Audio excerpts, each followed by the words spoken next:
Bonjour à tous, on commence cette revue de presse en Espagne avec le Barça qui joue ce samedi face à la Real Sociedad. Leader à égalité avec le rival Real Madrid, les Blaugrana doivent impérativement gagner ce week-end contre un adversaire coriace puisque 4ème de Liga. Mundo Deportivo parle d'ailleurs du test Real dans son édition du jour, en affirmant au passage que Valverde va aligner son 11 type.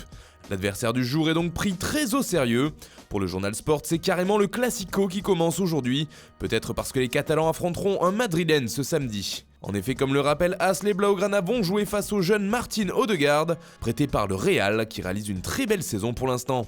On reste en Espagne avec une info transfert qui nous vient d'Estadio Deportivo. Le journal sévillan nous apprend que Yannick Ferreira Carrasco pourrait rejoindre les rangs du Betis. En tout cas, le joueur, lui, voudrait revenir en Espagne et le club de Séville serait heureux de lui ouvrir ses portes.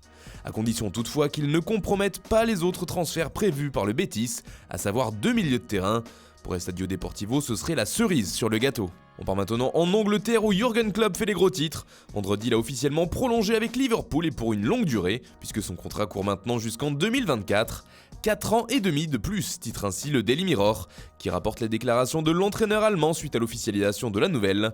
Cette équipe est tout simplement exceptionnelle en ce moment, on aime tous ça, mais on doit rester sur la bonne voie et ne pas s'endormir car les autres équipes ne dorment pas et continuent d'avancer. Il a également ajouté « Quand je partirai, je veux que ce club reste dans une très bonne position ». Ce contrat fait aussi la une du Sun ce samedi, le célèbre tabloïd nous livre le nouveau salaire de Klopp, 15 millions de livres sterling par an, soit environ 18 millions d'euros. En Italie, la Gazzetta dello Sport célèbre un anniversaire aujourd'hui, et quel anniversaire puisqu'il s'agit des 120 ans de l'AC Milan.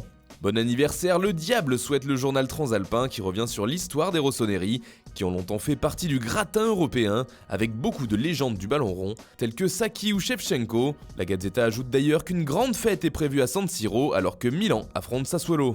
Enfin, on reste en Italie pour terminer cette revue de presse. Tuttosport révèle qu'une belle histoire d'amour pourrait naître entre Mauro Icardi et le PSG. En tout cas, le club français semble déjà conquis si on en croit les informations du quotidien transalpin. Les Parisiens souhaiteraient l'acheter définitivement et maintenant. Il faudrait pour cela débourser les 70 millions d'euros convenus avec l'Inter, mais pour l'instant c'est Wanda Nara qui ralentirait le dossier, affirme Tuttosport. L'épouse et l'agent d'Icardi préféreraient attendre un peu, afin d'être sûr que le PSG veuille vraiment franchir le pas et faire de l'Argentin une pièce maîtresse de l'effectif. Voilà, c'est tout pour ce matin, bonne journée à tous, on se retrouve très vite pour une nouvelle vidéo sur Foot Mercato.